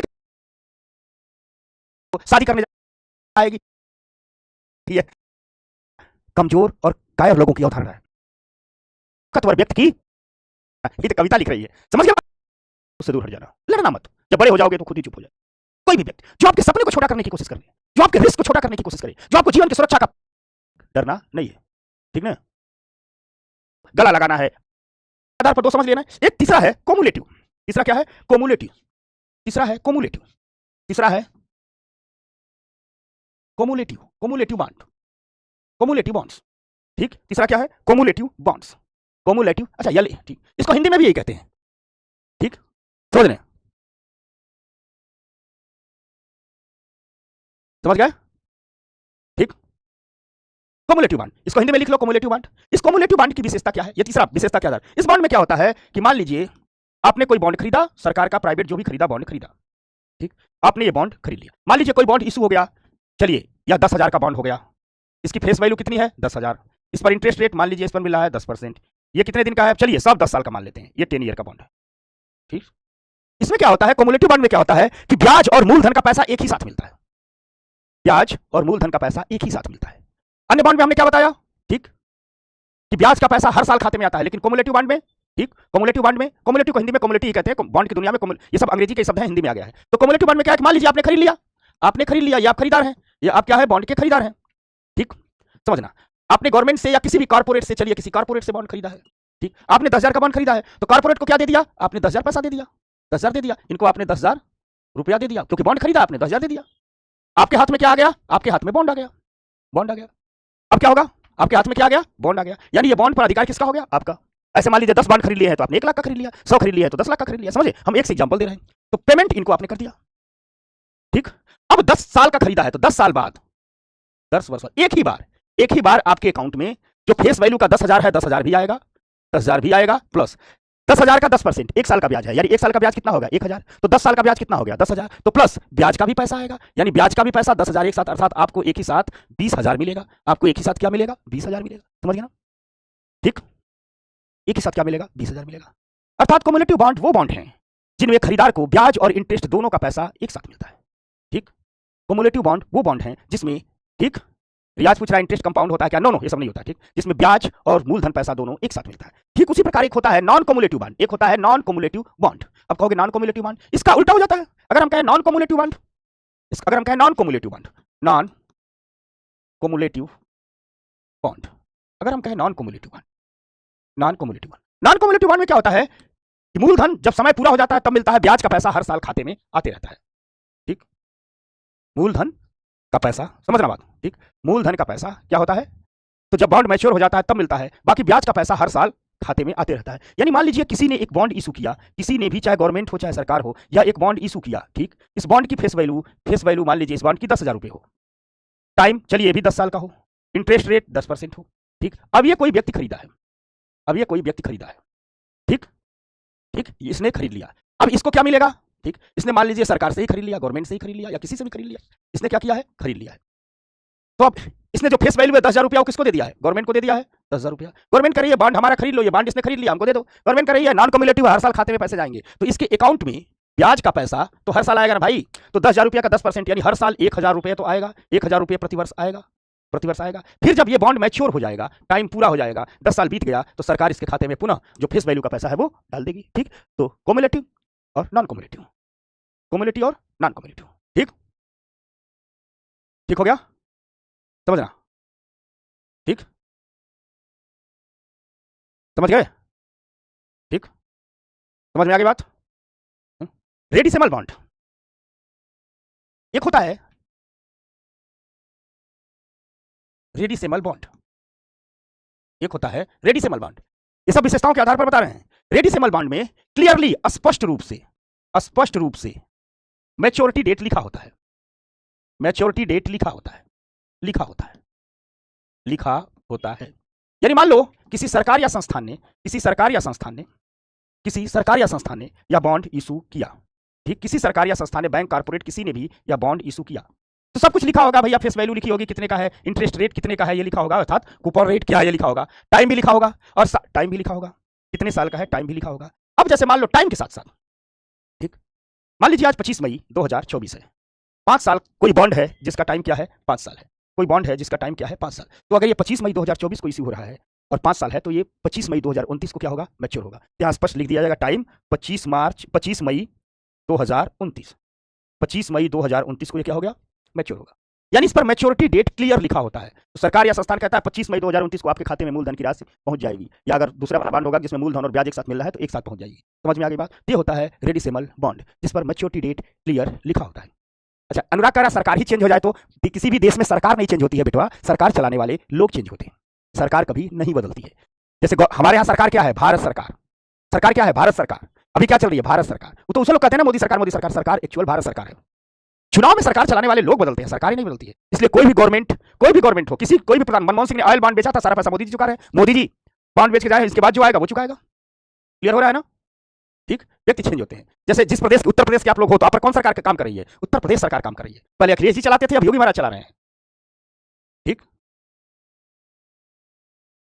समझ में आ गई बात? हम क्या लिखते हैं, गवर्नमेंट ऑफ इंडिया। आप लोग आईएएस बनोगे तो किसके इंप्लॉय हो गए, आप लोग गवर्नमेंट ऑफ इंडिया के इंप्लॉय हो गए। मान लो आप लोग आईएएस बनो, उसमें मोदी जी प्रधानमंत्री रहे, तो ऐसा नहीं है कि आप लोग मोदी जी के इंप्लॉय हो गए, आप गवर्नमेंट ऑफ इंडिया के इंप्लॉय हो गए। आपकी गाड़ी पर लिखा होगा भारत सरकार। ठीक है, जब आपको क्वार्टर अलॉट होगा तो जिस क्वार्टर में जाओगे नौकरी करने, जिस प्रदेश में जाओगे वो प्रदेश सरकार लिखा होगा। समझ में आ गई बात? नहीं? ठीक, क्लियर हुआ? कोई दिक्कत? ये कह रहा है सर इसको, जिसको एक बार और ही जाना, इतना आसान आसान बताने के बाद दोबारा बताने की जरूरत पड़ेगी, दोबारा बताने की? तो यही है इररेडिसिमल, क्या इसको कहते हैं, इररेडिसिमल बॉन्ड। इररेडिसिमेबल बॉन्ड क्या कहते हैं, इररेडिसिमेबल बॉन्ड। इसको क्या कहते हैं, रेडिसिमेबल बॉन्ड। इसको कहते हैं इररेडिसिमेबल बॉन्ड। ठीक, रेडिसिमल बॉन्ड का उल्टा होता है। क्या होता है? ठीक, आज तो मैं टेस्ट भी लूंगा, मैं मौखिक टेस्ट, अब मैं शुरू करता हूं मौखिक टेस्ट, तब तुम लोग समझ में आओगे। ठीक, समझ में आया? इररेडिसिमेबल बॉन्ड क्या हो गया भाई? रेडिसिमेबल बॉन्ड में क्या था, क्लियरली मैच्योरिटी डेट लिखा था कि स्पष्ट रूप से कब मैच्योर हो रहा है। इस इररेडिसिमेबल बॉन्ड में कोई मैच्योरिटी डेट नहीं लिखा होता है, कोई मैच्योरिटी डेट नहीं लिखा होता है, मैच्योरिटी डेट नहीं लिखा होता है, डेट नहीं लिखा होता है, नहीं लिखा होता है। अब क्या इसका मतलब, जो ये बॉन्ड इशू हो रहा है, ये बॉन्ड इशू हो रहा है, इस बॉन्ड पर बॉन्ड की फेस वैल्यू तो लिखी जा रही है। मान लीजिए 10,000 का बॉन्ड है तो ये 10,000 रुपया लिखा है। मान लीजिए इस पर इंटरेस्ट रेट या कूपन रेट अगर 10% है तो ये लिखा है कि भाई ये 10% का इंटरेस्ट, लेकिन ये कितने दिन का बॉन्ड है ये सब नहीं लिखा है, टाइम नहीं लिखा है। भाई 5 साल का बॉन्ड रहेगा तब रहेगा कि 5 साल बाद इसकी मैच्योरिटी डेट है, 10 साल का बॉन्ड रहेगा 10 साल बाद मैच्योरिटी डेट है, 20 साल का बॉन्ड रहेगा 20 साल बाद, इस पर कुछ टाइम नहीं लिखा होता है, कुछ भी नहीं लिखा होता है। ठीक, नहीं होता। अब क्या होगा, अब बताओ क्या होगा? ठीक, अब क्या होगा बताया जाए। यानी इसका मतलब ये है, इसका मतलब ये है कि जो बॉन्ड जारी कर रहा है वो कह रहा है कि हमको पैसा दे दीजिए, हमको पैसा दे दीजिए, लेकिन हम आपको पैसा वापस कब करेंगे इसका डेट नहीं बताएंगे। इसका मतलब ये होता है, इसका मतलब ये होता है, सीधे सीधे समझना, इसका मतलब ये होता है कि ये कोई कंपनी है, इसका मतलब ये होता है कि ये कोई कंपनी है, ये कोई कंपनी है, इसका मतलब समझना, ये कोई कंपनी है। ये क्या है, ये कोई कंपनी है। इस कंपनी ने ये बॉन्ड इशू कर दिया, ये बॉन्ड इशू कर दिया। ठीक, आपने इसे खरीद लिया, हम सबने क्या किया, इसे खरीद लिया। मान लीजिए आप सबने इसे खरीद लिया, ये खरीदार है। तो बॉन्ड ने आपने खरीदा तो कंपनी को आपने पैसा दे दिया। मान लीजिए 10,000 का बॉन्ड है तो आपने 10,000 कंपनी को दे दिया। आपने 10 बॉन्ड खरीदा तो 1 लाख दे दिया। आपने 100 बॉन्ड खरीदा 10 लाख दे दिया। आपने 10 करोड़ 100 करोड़ का बॉन्ड खरीद लिया। ठीक, कंपनी को पैसा दे दिया, पेमेंट दे दिया। आपको क्या मिल गया, आपको ये बॉन्ड मिल गया, यानी आपके पास यही क्या आ गया, बॉन्ड आ गया। अब कंपनी ने तो लिखा ही नहीं है, सरकार ने तो लिखा ही नहीं है कि वापस कब होगा। इसका मतलब सरकार या कंपनी जो भी ये इररिडेम्सिबल बॉन्ड जारी करती है कभी भी पैसा वापस नहीं करती है, कभी भी पैसा वापस नहीं करती है। यानी इसमें जो पैसा खरीदार दे देगा दोबारा खरीदार को पैसा नहीं मिलेगा, दोबारा खरीदार को पैसा नहीं मिलेगा। तो इसको अब एक कह रहा है इसको कोई नहीं लेंगे, बसंत कह रहा है कोई नहीं लेंगे ना, बसंत इसको लेते हैं लोग। क्यों? क्योंकि इसमें क्या होता है कि जो बॉन्ड जारी करता है वो लाइफ टाइम के लिए पैसा ले लेता है, मूलधन लाइफ टाइम के लिए ले लिया, जब तक कंपनी का जीवन रहेगा तब के लिए ले लिया, कभी नहीं वापस करेगा। लेकिन इसमें फायदा है, इंटरेस्ट भी लाइफ टाइम मिलता है, इंटरेस्ट भी, इंटरेस्ट पेमेंट जो होता है, इंटरेस्ट पेमेंट जो होता है, इंटरेस्ट पेमेंट जो होता है वह लाइफ टाइम का होता है। ठीक, एक बार 10 करोड़ करोड़ रुपया कमा लीजिए, ये बॉन्ड खरीद लीजिए, आराम से सोइए, जिंदगी भर पैसा नहीं आएगा। ठीक, पैसा डूबता नहीं है। मान लीजिए एक बॉन्ड की कीमत 10,000 की है, आपने 1 लाख का ले लिया, आपने 1 लाख का ले लिया, इस कंपनी को 1 लाख दे दिया, इस पर हर साल का ब्याज कितना मिलना है? 10,000। तो लाइफ टाइम आता रहेगा, जब तक यह कंपनी रहेगी तब तक पैसा आता रहेगा। समझ में आ गई बात? अब कंपनी अगले दिन ही डूब जाए तो ये आपका रिस्क है। कंपनी 200 साल चल जाए तो पता चला आप तो हर साल पैसा पा रहे हैं, आपके बच्चे, आपके नाती पोते, कई पीढ़ियां पैसा पा रही हैं। यही तो रिस्क है, डूब जाए तो डूब जाए। और हर में तुम लोग निगेटिव क्यों सोचता है? मारूंगा, डंडा ले आओ तो। बहुत हो गया, कल और परसों चाय पी लेने दो, ठीक ना? वो भी आएगा, कॉलेबल भी आएगा बेटवा। चुलबुल को ज्यादा मानता है ना? ना, ऐसी बात नहीं है, तुम लोग वैसे अगर करिए मतलब देखो, लड़ने टाइम के लिए ले लेती है, ठीक, और ब्याज उसका आगे मिलता रहता है। समझ गए? एक होता है रजिस्टर्ड बॉन्ड। रजिस्टर्ड बॉन्ड इसका तो हिंदी है, इसको कहते हैं, अच्छा हाँ ठीक, अच्छा खुशी कर रही है, किसी को बिना कारण ब्लॉक कर दिया जा रहा है। थोड़ा बैच मैनेजर इस पर ध्यान दे भाई, ठीक, बैच मैनेजर इस पर ध्यान दे, बच्चों को बिना कारण ब्लॉक न किया जाए। देखो मैं बोल रहा हूं तुम्हारे सामने, मैं नहीं ब्लॉक करता हूं, मैंने आज तक किसी को नहीं ब्लॉक किया, मैं तो पढ़ाते रहता हूं। अंतरा, ठीक बच्चे, तो भैया बैच मैनेजर ध्यान दे, बच्चों को बिना कारण ब्लॉक न करें, जो बदमाशी करता है उसको एक आध घंटे के लिए ब्लॉक करके फिर छोड़ दे। सब हमारे बच्चे, कोई टेंशन नहीं है। समझ में आ गई बात? चांदी समझ गई? अब बिटिया यहां देख, registered bond, registered bond, registered bond. देखो ऐसा बॉन्ड समझना, ये एक बॉन्ड है, ये एक बॉन्ड है, ठीक, सब कुछ तो होता ही है, इस पर खरीदार का नाम भी लिखा होता है, खरीदार का नाम भी लिखा होता है, इस पर खरीदार का नाम लिखा होता है, ठीक, खरीदार का क्या होता है? नाम लिखा होता है। रजिस्टर्ड बॉन्ड पर क्या होता है? खरीदार का नाम लिखा होता है। अब मान लीजिए आप में से किसी ने खरीद लिया, चल भैया, आप में से किसी ने खरीद लिया, चल भैया, टीना लड़ रही है, टीना ने खरीद लिया, ठीक, बाद में टीना ने इस बॉन्ड को कहा कि हम 1 साल रखेंगे, हम किसी और से बेच दे रहे हैं, ठीक, तो मान लो इसने सेल, तो पहले जो बॉन्ड आएगा उस पर क्या लिखा जाएगा? टीना। लेकिन जब टीना किसी और से बेच देगी तो इसी बॉन्ड पर जिससे बेचेगी, ठीक, मान लो इस बॉन्ड को उसने, ठीक, पलक से बेच दिया, तो अब पलक खरीदार हो गई। अर्थात जब खरीदार कोई दूसरा हो जाता है तो नाम भी ट्रांसफर हो जाता है, नाम ट्रांसफर हो जाता है, नाम क्या होता है? ट्रांसफर हो जाता है। ये इलेक्ट्रॉनिक रूप से चेंज होते रहता है, क्योंकि ये सब बॉन्ड इलेक्ट्रॉनिक जाते हैं, डिजिटल ही जाते हैं। आपके पास ये बॉन्ड है तो आपका नाम है, आपने कभी मान लीजिए दूसरे से बेच दिया, ठीक, तो दूसरे का नाम हो, समझ में आ गया? मैंने दूसरे से बेच दिया तो दूसरा का नाम हो गया। क्लियर हो गई बात? ये होता है रजिस्टर्ड बॉन्ड। एक होता है बियरर बॉन्ड, एक होता है bearer bond. Bearer bond, bearer bond पर कोई नाम वाम नहीं लिखा होता है, सिर्फ वही फेस वैल्यू लिखा होता है, ठीक, कूपन रेट लिखा होता है, कूपन रेट लिखा होता है, टाइम लिखा होता है, शर्तें लिखी होती है। कहा जाए ये बिल्कुल नोट की तरह होता है। नोट क्या है? जिसके पॉकेट में रहता है, जिसके पास है उसी का है। मान लीजिए मेरे ही पॉकेट से गिर जाए 500 रुपए की नोट, थोड़ी दूर चला जाओ, पता चले कि पीछे से किसी ने उठा लिया, किसी ने नहीं देखा, तो उसके हाथ में तो उसका नोट हो गया। जो जिसका रहेगा, किसी का नाम तो लिखा नहीं रहता है। अभी मेरे पास 500 है, मैंने खरीदारी की, दुकानदार को दे दिया, वो 500 उसका हो गया। इसलिए नोट को भी कहा जाता है कि कागज के नोट भी एक बियरर बॉन्ड होते हैं, ठीक। सदफ, बात समझ में आ रहा है? ये सदफ है कि सदक है? ठीक, कहां गया भाई? ये कॉलेबल वाला हल्ला कर रहा था, कहां गया भाई? ठीक, एक होता है कॉलेबल बॉन्ड। कॉलेबल बॉन्ड का मतलब होता है, समझना, कॉलेबल हंसा देता है, कह रहा मैं पैसा उठा लूंगा, इधर आ जाओ। कॉलेबल बॉन्ड का मतलब होता है, समझना, जब कोई बॉन्ड इशू करता है, कोई कंपनी ने बॉन्ड इशू किया, तो कंपनी खुद कहती है ये हमारा कॉलेबल बॉन्ड है।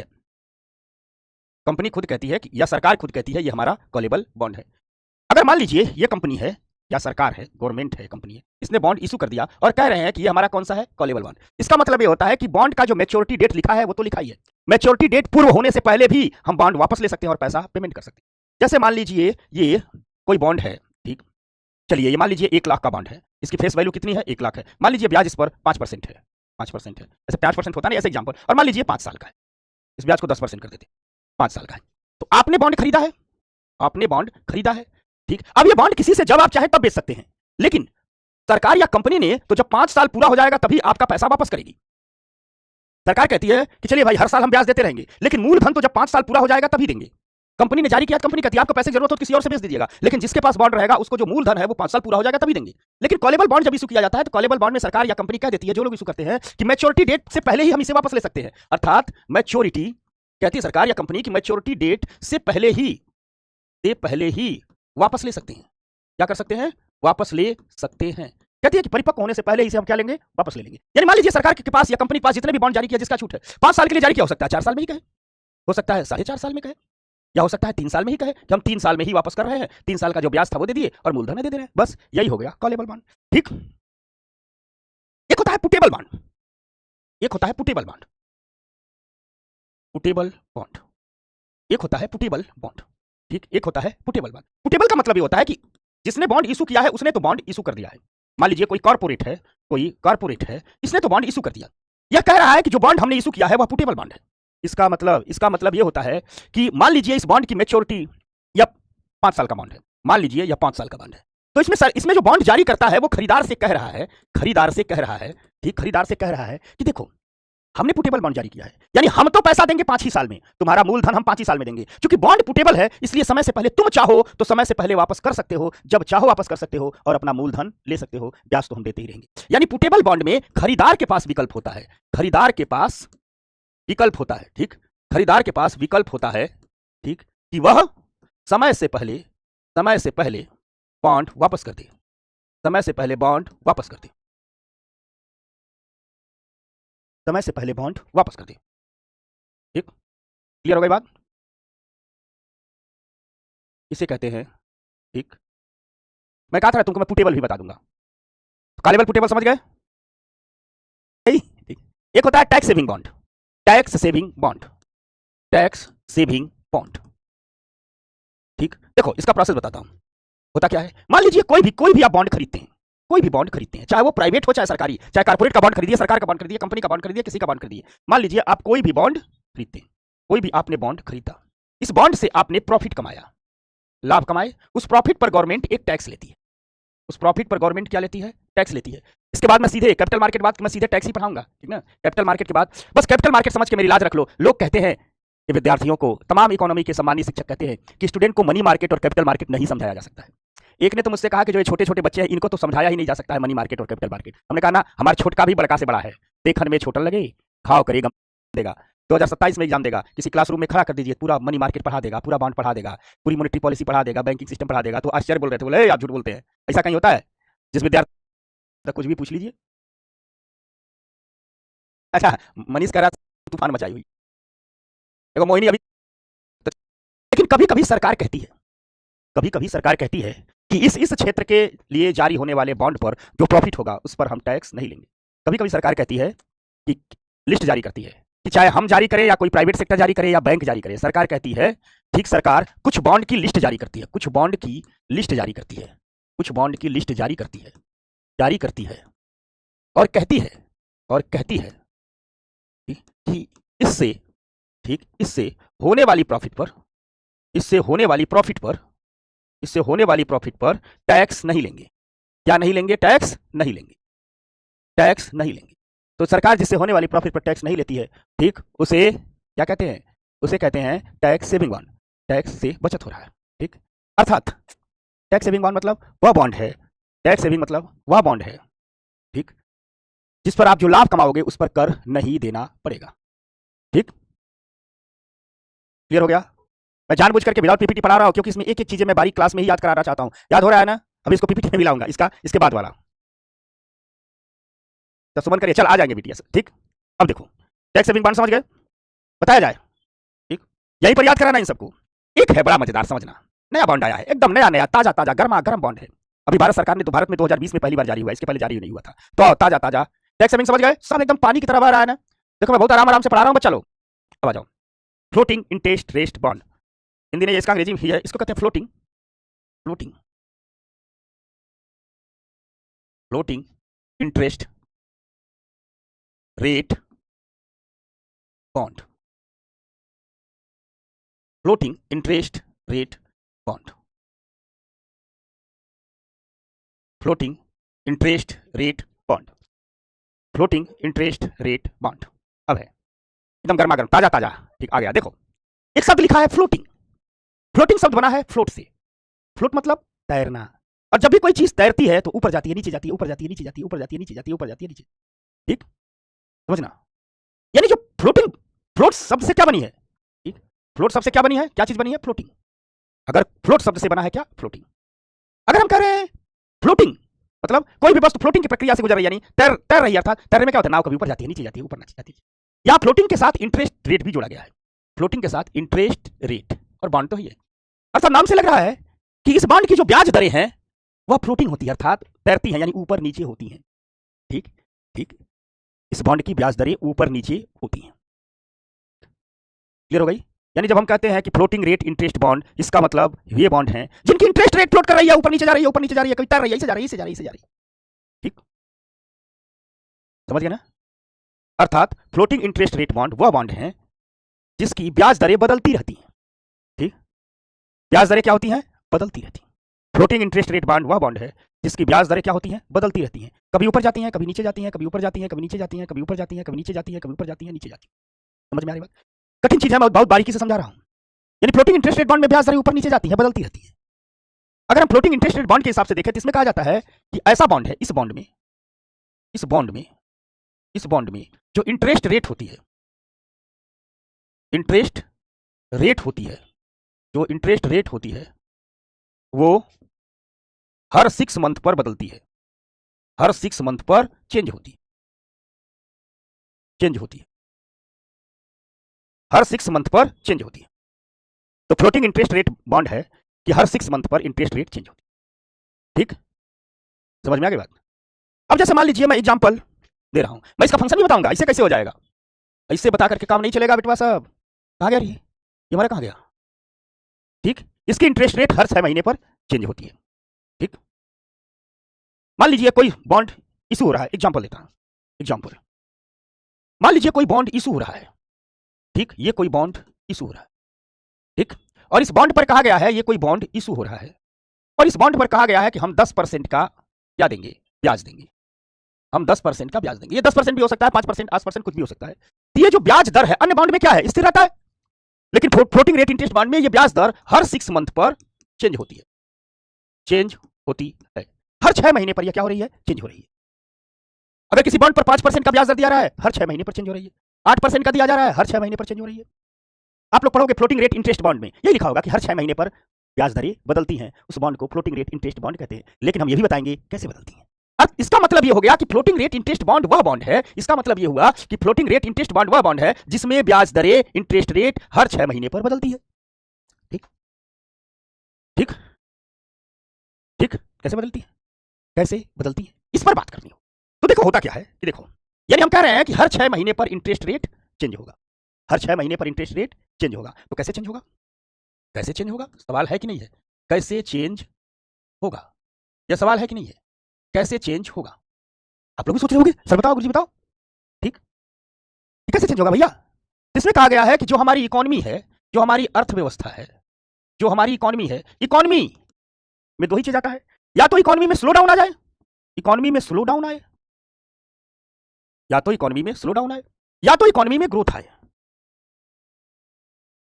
या तो इकोनॉमी में ग्रोथ आए, या तो इकोनॉमी में स्लो डाउन आए, या तो इकोनॉमी में ग्रोथ आए।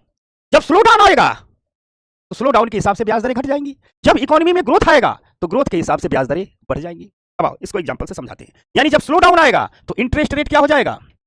जब स्लो डाउन आएगा तो इंटरेस्ट रेट कम हो जाएगा, इंटरेस्ट रेट क्या हो जाएगा? कम हो जाएगा, घट जाएगा। और जब ग्रोथ आएगा तो इंटरेस्ट रेट बढ़ जाएगा, जब ग्रोथ आएगा तो इंटरेस्ट रेट क्या हो जाएगा? बढ़ जाएगा, बढ़ जाएगा। अब इसको समझ में ना, अब इसको एग्जांपल से समझाते हैं। चलिए मान लीजिए इसको एग्जांपल से, इसको और समझा देते हैं एग्जांपल। ठीक, मान लीजिए हम मई 2024 में हैं, मई 2024 एक बॉन्ड इशू होता है जिस पर कहा जा रहा है कि 7% का ब्याज देंगे, ब्याज देंगे। कहा जा रहा है हम कितने परसेंट का ब्याज देंगे? तो चलिए 7% का ब्याज देंगे। और इस समय जिस दिन बॉन्ड इशू हो रहा है उस दिन हमारी ग्रोथ रेट यानी हमारी विकास दर है, हमारी ग्रोथ रेट है मान लीजिए 6%। ठीक, यानी मई में हमने एक बॉन्ड इशू किया और कहा जा रहा है कि हम 7% का ब्याज देंगे और उस दिन हमारा मई के महीने में हमारी ग्रोथ रेट है 6%। ठीक, अब मई के महीने में हमने बॉन्ड इशू किया है और चेंज होगा ये क्या? हर 6 महीने पर। इंटरेस्ट रेट कब चेंज होगी? कहा जा रहा है ना इंटरेस्ट रेट हर 6 महीने पर चेंज होगी। तो मान लीजिए अगर मई के महीने में जब ये इशू किया जाता है, देख लिया जाता है कि जब ये जारी किया गया था कितना ब्याज दे रहे थे और उस समय ग्रोथ रेट क्या थी। समझना बेटी बेटा, समझना, एकदम तुम्हारे जैसा ये बॉन्ड है, जैसे तुम सिटी हो वैसे ये भी है। देखो कितना प्यारा सा बॉन्ड है, देखना देखना बचवा सब। यानी जब बॉन्ड इशू हुआ तो 2024 में, तो उसमें देख लिया जाएगा बॉन्ड पर कितनी ब्याज दर है? 7% पर, और विकास दर उसमें कितना है? 6%। अब मान लीजिए जब बॉन्ड इशू हुआ उसके 6 मंथ बाद, आफ्टर 6 मंथ, सिनेमा में लिखा जाता है ना, मान लीजिए बॉन्ड इशू हुआ उसके 6 मंथ बाद, उसके 6 मंथ बाद, समझना मेरी बात को सारे लोग, मान लीजिए उसके 6 महीने बाद जो विकास दर 6% की थी वो गिर करके 4% हो गई, यानी ग्रोथ रेट क्या हो गई? गिर गई। विकास दर क्या हो गई? गिर गई। कितना हो गई? 4%। यानी स्लो डाउन आ गया। तो बॉन्ड कितने परसेंट का स्लो डाउन आया? 2% का स्लो डाउन आया ना। 2% कितने परसेंट का स्लो डाउन आया? 2% का आया ना। तो इंटरेस्ट रेट में से क्या कर दिया जाएगा? 2% घटा दिया जाएगा। तो 6 महीने शुरुआती में 7% का ब्याज दर मिला होगा, बाद में इस पर क्या मिलने लगेगा? 5% का मिलने लगेगा। समझ में आ गई बात? ठीक। अब मान लीजिए उसके 6 महीने बाद इकोनॉमी बम बम कर गई, जैसे अभी इकोनॉमी बम बम करने वाली है, शेयर मार्केट में बूम आने वाला है, अभी देखना बस आने वाला है।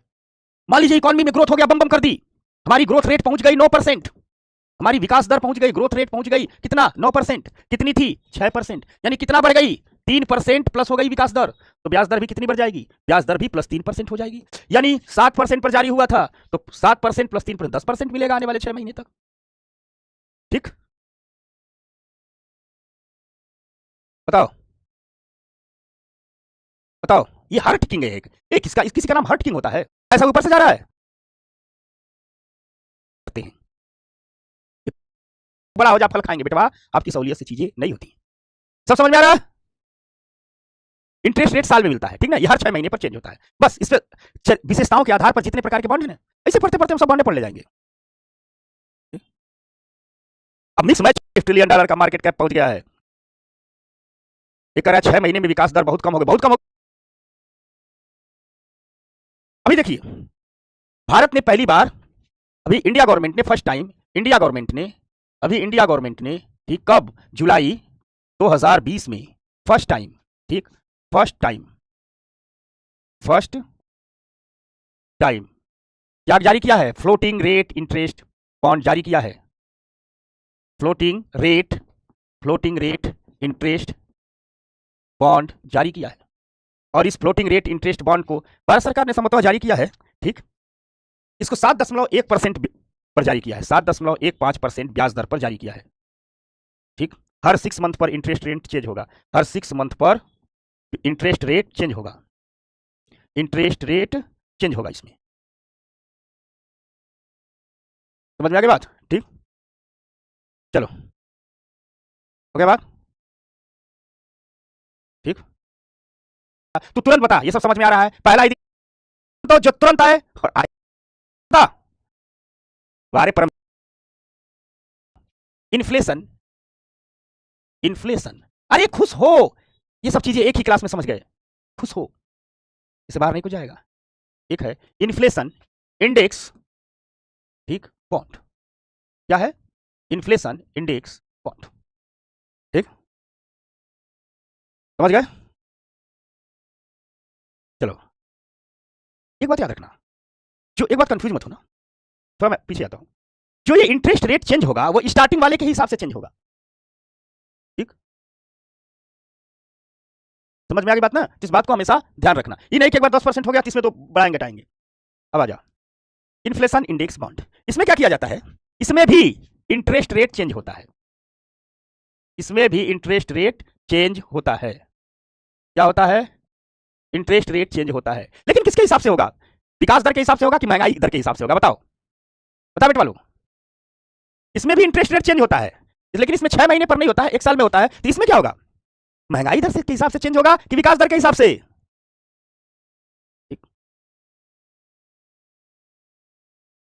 ठीक, इसमें महंगाई दर के हिसाब से होता है। ठीक, यानी इसमें इन्फ्लेशन रेट के हिसाब से, ठीक, इन्फ्लेशन रेट के हिसाब से, इन्फ्लेशन रेट के हिसाब से, रेट के हिसाब से। ठीक, इसको बहुत लोग पसंद कर रहे हैं मुद्रास्फीति के साथ लिंक। ठीक, अब देखो कैसे, एग्जांपल समझाता हूं। चलिए भाई, कोई बॉन्ड इशू कर दिया गया, चलिए ऐसे समझा देता हूं। ये एक बॉन्ड इशू कर दिया गया, अभी आज मई 2024 में मान लीजिए इशू किया गया, अभी इशू किया गया, जब भी इशू किया गया, इस पर सरकार, इस पर बॉन्ड इशू करता कह रहा है कि हम इस पर जो इंटरेस्ट रेट देंगे, चलिए इस पर हम 8% देंगे, कह रहा है। ठीक, ये 2024 में इशू किया गया, 2024 में, और ये मान लीजिए 5 साल के लिए इशू किया गया 2029 में। ठीक, और जब 2024 में ये बॉन्ड इशू हुआ, 2024 मई में ये बॉन्ड इशू हुआ 8% के इंटरेस्ट रेट से, और इस समय देखा जाता है इन्फ्लेशन रेट क्या है। मान लीजिए इस समय इन्फ्लेशन 5% है, मान लीजिए इसमें इन्फ्लेशन 7%, महंगाई बढ़ी हुई है 7%। ठीक, अब 2024 में 8% का ब्याज दर दिया गया है और इसमें महंगाई 7% है। मान लीजिए 2025 में महंगाई कम हो जाए, मान लीजिए 2025 में इन्फ्लेशन क्या हो जाए? इन्फ्लेशन क्या हो जाए? 5% हो जाए, यानी महंगाई 2% घट गई, तो ब्याज दर में भी क्या कर दिया जाएगा? 8% में घटा दिया जाएगा। यानी यहां इंटरेस्ट रेट में भी क्या किया जाएगा? 2% घटा दिया जाएगा। तो 2025 में इंटरेस्ट रेट क्या मिलेगा? 8 में से 2% घटा दिया जाएगा तो 6% मिलेगा। समझना, ठीक। अब मान लीजिए 2026 में, चलिए 2026 में महंगाई बढ़ गई, 2026 में महंगाई हो गई है 9%, ठीक। और जब बॉन्ड जारी किया गया था तो महंगाई कितनी थी? 7%। तो अब क्या, यानी महंगाई, इन्फ्लेशन कितना हुआ? ठीक, इन्फ्लेशन कितना बढ़ा है? 2%। इन्फ्लेशन 2% हुआ है। तो अब जो 2026 में इंटरेस्ट मिलेगा, 2026 में जो इंटरेस्ट ब्याज मिलेगा वो कुछ यूं मिलेगा। शुरू में कितना मिल रहा था? 8%। जब बॉन्ड जारी किया गया था तो 8%, उसमें महंगाई रेट क्या था? 7%। 2026 में कितना हो गया है? 9%। यानी महंगाई दर में कितनी वृद्धि हो गई? 2%। तो ब्याज दर में भी एक साल के लिए कितनी वृद्धि कर दी जाएगी? 2%। यहाँ 8 + 2% की वृद्धि कर दी जाएगी, यानी अब एक साल मिलेगा 10% का इंटरेस्ट। फिर 2027 देखा जाएगा, 2028 देखा जाएगा, 2029 देखा जाएगा। ये है, ठीक, इन्फ्लेशन इंडेक्स बॉन्ड। ये है इन्फ्लेशन इंडेक्स, सुरक्षित किया गया है। बॉन्ड खरीदार कहता है, और इसे बहुत लोग खरीद रहे हैं, सबसे ज्यादा इसे ही खरीद रहे हैं। जो ये ग्रोथ रेट वाला है और ये वाला है, ये दोनों बहुत खरीद रहे हैं, ठीक। समझ में आ गई बात ना? ये है किया गया, इसको फिर से समझा दे रहा हूं, चलो। यानी बॉन्ड को महंगाई से जोड़ा गया है, बॉन्ड को महंगाई से जोड़ा गया है। एक एग्जाम्पल मैं दे रहा हूं, एक एग्जाम्पल मैं दे रहा हूं। मान लीजिए ये बॉन्ड है, ये बॉन्ड है, देखना आप लोग, मान लीजिए ये बॉन्ड है, ठीक, बॉन्ड है। जब ये जारी होता है तो इस पर हम 8% का इंटरेस्ट रेट दे रहे हैं, इंटरेस्ट रेट दे रहे हैं, ठीक, बॉन्ड है। उसके बाद क्या लिखते हैं? इसी बॉन्ड पर लिख देते हैं कि जब जारी हो रहा है तो उसमें इन्फ्लेशन रेट क्या है, इन्फ्लेशन रेट क्या है। मान लीजिए उसमें इन्फ्लेशन रेट एज एग्जाम्पल 5% है, 5%, ठीक। ये बॉन्ड हमने इशू किया 2024 में, 2024। अब देखिए 2024 से 2025 एक साल हो गया, ठीक। 2025 से 2026 ये दूसरा साल हो गया। 2026 से, ठीक, 2027 ये तीसरा साल हो गया। 2027 से 2028 ये चौथा साल हो गया। और 2028 से 2029 ये पांचवा साल, ठीक। अब समझिएगा, सुनिएगा थोड़ा आप लोग, रुकिए मेरा माइक वाला, अब थोड़ा समझिएगा और सुनिएगा, अब थोड़ा समझिएगा और सुनिएगा। देखो, सुनना क्या है और समझना क्या है। यानी जब बॉन्ड जारी किया गया तो 2024 में जारी किया गया, तो आने वाले एक साल तक इस बॉन्ड पर 2024 और 2025 में कितना ब्याज मिलेगा? कितना कहा गया है? 8% ब्याज मिलेगा, 8%, ठीक। यहां तो सीधे है। लेकिन 2025-26 में जब इस बॉन्ड की तुलना की जाएगी तो महंगाई रेट से की जाएगी। मान लीजिए 2000 जब बॉन्ड जारी किया गया था उस समय इन्फ्लेशन रेट 5% थी। मान लीजिए 2025-26 में इन्फ्लेशन 7% हो, महंगाई बढ़ गई हो, इन्फ्लेशन कितनी हो गई हो? 7% हो, यानी इसकी तुलना में कितना बढ़ी? 2% बढ़ गई। तो बॉन्ड पर मिलने वाली जो इंटरेस्ट रेट है, इंटरेस्ट रेट है जो 2025-26 में इंटरेस्ट रेट मिलेगा, जितना परसेंट महंगाई बढ़ी है उसको इंटरेस्ट रेट में जोड़ दिया जाएगा। तो 2024-25 में 8% मिल रहा था, ये बेस इंटरेस्ट रेट है, इसी में जोड़ा घटाया जाएगा। तो 2025-26 में 2% महंगाई बढ़ी है तो इंटरेस्ट रेट में 2% जुड़ जाएगा, यानी ब्याज दर कितना हो जाएगा? 10%, ठीक, 10%, समझना। अब 2026-27 की बात करें, 2026-27 की बात, मान लीजिए 2026-27 में ब्याज दर 6% हो गई, सॉरी, महंगाई दर 6% हो गई, इन्फ्लेशन कितनी हो गई है? 6%, इन्फ्लेशन 6%। अब इस 6% की तुलना फिर इससे की जाएगी 5%। जब बॉन्ड जारी हुआ तो इन्फ्लेशन क्या थी? 5%। अब कितनी बढ़ी है? 1%। तो ब्याज दर में कितना जोड़ दिया जाएगा? 1%, यानी इस साल ब्याज दर कितनी मिलेगी? 9%, क्योंकि महंगाई 1% बढ़ी है। अब मान लीजिए 2027 में जाकर यहां आकर के इन्फ्लेशन हो जाए 4%, इस साल इन्फ्लेशन हो जाए 4%, महंगाई घट गई, कितनी घटी? 5% की तुलना में 1%। तो उस साल ब्याज दर भी इसी से तुलना किया जाए, 8% से 1% घट जाएगी, 7% हो जाएगी। ऐसे ही हर साल चलेगा, ठीक, ठीक, कोई बदमाशी नहीं करेगा, एकदम पूरा पानी की तरह क्लियर हो गया। तो आपसे कुछ प्रश्न खूब अच्छी तरह से उनके साथ बैठे, रियाज, मजा आया जाए। अब आइए,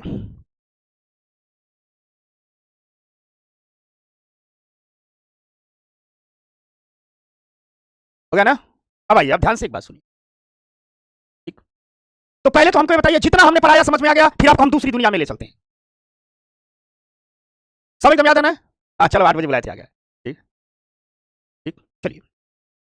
अच्छा, आइए, एक शब्द आपने सुना है, अपग्रेड, अपग्रेड, एक शब्द आपने सुना है, अपग्रेड, सुना है ना? अच्छा, गए ही नहीं थे, चलो आ जाओ। अपग्रेड सुना आप लोगों ने? समझना, अपग्रेड। आईफोन कब से है मार्केट में? कब आया था? 2008 में आया था, ठीक, ठीक। साक्षी बोलिए, खुश रहने को मत बोलिएगा, हमसे नहीं हो पाता। चल, चलिए आइए, अपग्रेड। आपको पता है दुनिया की सबसे वैल्यूएबल कंपनी कौन है? इस अपग्रेड पर चर्चा करते हैं। दुनिया की सबसे वैल्यूएबल कंपनी कौन है? ये पर्सनालिटी डेवलपमेंट पर बात हो रही है, ध्यान से सुना जाए। दुनिया की सबसे वैल्यूएबल कंपनी है एप्पल, जिसका आईफोन आता है। एप्पल का आईफोन आता है ना? आईफोन आता है ना एप्पल का। आपको पता है हर साल सितंबर के महीने में आईफोन का न्यू वर्जन आ जाता है, न्यू वर्जन आ जाता है। यानी आईफोन दुनिया की सबसे वैल्यूएबल कंपनी है, फिर भी ये हर साल अपने आप को अपग्रेड करती है ना? करती है कि नहीं करती है? क्यों अपग्रेड करती है? अपग्रेड क्यों करती है? सोच लीजिए, दुनिया की सबसे वैल्यूएबल कंपनी भी हर साल अपने आप को अपग्रेड कर रही है, हर साल अपने आप को अपग्रेड कर रही है। रोल्स रॉयस सबसे महंगी कार बनाने वाली कंपनी है, हर साल अपग्रेड कर देती है, कार के वर्जन में चेंज कर देती है। एप्पल क्यों ना अपग्रेड करे? अगर एप्पल नहीं अपग्रेड करेगी ना तो इसको सैमसंग से खा जाएगा, इसका सैमसंग से कंपटीशन है, खा जाएगा। जब आप मोबाइल खरीदने जाते हो तो क्या कहते हो? अपग्रेड वर्जन दो। आईफोन खरीदने जाओगे तो क्या करोगे? अपग्रेड वर्जन दोगे। जिस दिन एप्पल अपने आप को अपग्रेड करना छोड़ देगा, सैमसंग उसे खा जाएगा, वीवो उसे खा जाएगी। यानी एप्पल तब तक बादशाह है जब तक अपग्रेड करती रहेगी। रोल्स रॉयस दुनिया की सबसे शानदार कार बनाती है रोल्स रॉयस, लेकिन रोल्स रॉयस अपने मॉडल को हर साल अपग्रेड करती है।